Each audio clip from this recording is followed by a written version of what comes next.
صحیح مسلم کے اندر حدیث ہے، آپ صلی اللہ علیہ وآلہ وسلم نے فرمایا بندے کے کفر اور اسلام کے درمیان فرق ہی نماز ہے۔ 246 نمبر حدیث صحیح مسلم کتاب الایمان چیپٹر میں کھول کے دیکھیں کہ بندے کے کفر اور اسلام، شرک اور اسلام کے درمیان فرق ہی نماز ہے۔ آپ بے شک اپنے آپ کو مسلمان کلیم کرتے رہے، لیکن وہ شناختی کارڈ والا مسلمان ہے، نکاح طلاق والا مسلمان ہے، اس کا جنازہ بھی پڑھ دیا جائے گا، پیدا ہوگا اذان بھی دے دی جائے گی، اللہ کے حضور وہ مسلمان نہیں ہے، وہ بس کلمے کا ہی ہم احترام کرتے ہیں، ادروائز تو عملاً کافر ہے۔ ایمان کو تازہ رکھنے کے لیے نماز قائم کرو۔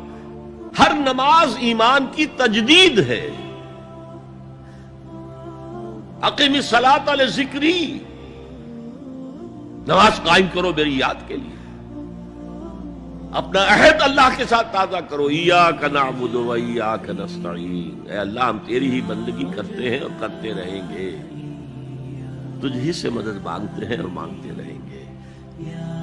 اپنے اس عہد بندگی کو تازہ کرو، ایمان کو تازہ کرو۔ الحمدللہ رب العالمین الرحمن الرحیم، ایمان باللہ تازہ ہوا، مالک یوم الدین، ایمان بالآخرہ تازہ ہو گیا۔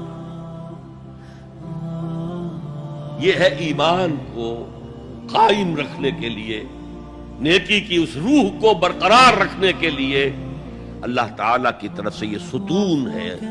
الصلاۃ عماد الدین، دین کا ستون ہے یہ نماز۔ نماز کے بغیر جو اپنی زندگی گزارتے ہیں ان کی زندگی میں سوائے ٹینشن اور دکھ کے اور ہو کیا سکتا ہے؟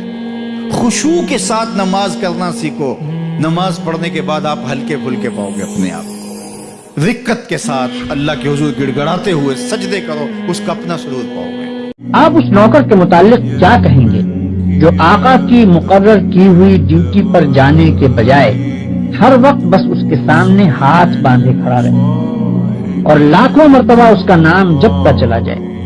آقا اس سے کہتا ہے کہ جا کر فلاں فلاں آدمیوں کے حق ادا کر، مگر یہ جاتا نہیں، بلکہ وہیں کھڑے کھڑے آقا کو چھپ چھپ کر 10 سلام کرتا ہے اور پھر ہاتھ باندھ کر کھڑا ہو جاتا ہے۔ آقا اسے حکم دیتا ہے کہ جا اور فلاں فلاں خرابیوں کو مٹا دے، مگر یہ 1 انچ وہاں سے نہیں ہٹتا اور سجدے پر سجدے کیے چلا جاتا ہے۔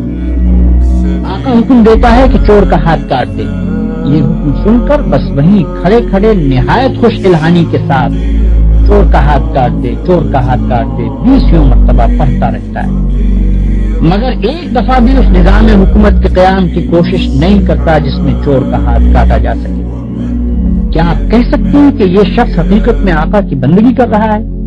حیرت ہے آپ پر کہ خدا کا جو نوکر ایسا کرتا ہے آپ اسے بڑا عبادت گزار کہتے ہیں۔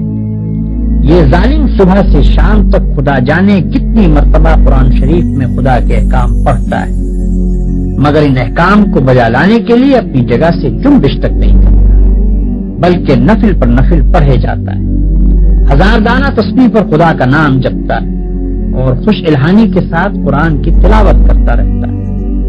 آپ اس کی یہ حرکتیں دیکھتے ہیں اور کہتے ہیں کہ کیسا زاہد عابد بندہ ہے۔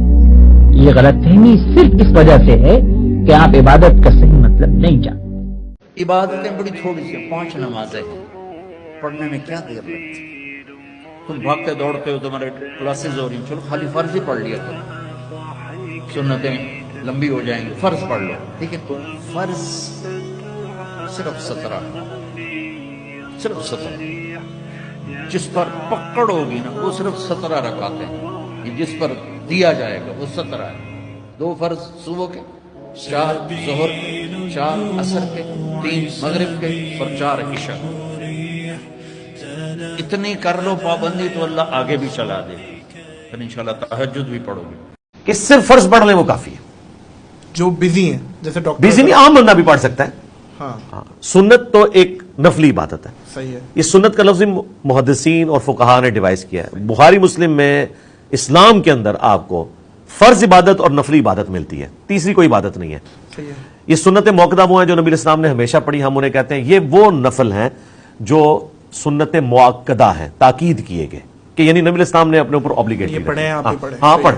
البتہ اگر آپ چھوڑ دیتے ہیں تو بخاری مسلم میں 2 بڑی مشہور حدیثیں میں کمبائنڈ کر کے بیان کر دیتا ہوں۔ ایک صحابی ہے، انہوں نے کہا یا رسول اللہ مجھے بتائیں کہ کیا ریکوائرمنٹ ہے؟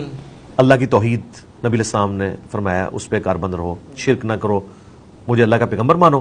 پھر آپ نے فرمایا کہ فرض نماز پڑھ لو. اور دوسری حدیث جو بخاری مسلم کی اس میں الفاظ ہے کہ فرض نماز پڑھو، ہاں مگر اگر تم نفلی پڑھنا چاہو تمہاری مرضی. ٹھیک ہے، یہ ساتھ آپ نے. فرض روزے رکھ لو، ہاں اگر تم نفلی روزہ رکھنا چاہو تو تمہاری مرضی. فرض زکات دو، ہاں تم نفلی صدقہ کرنا چاہو تو تمہاری مرضی.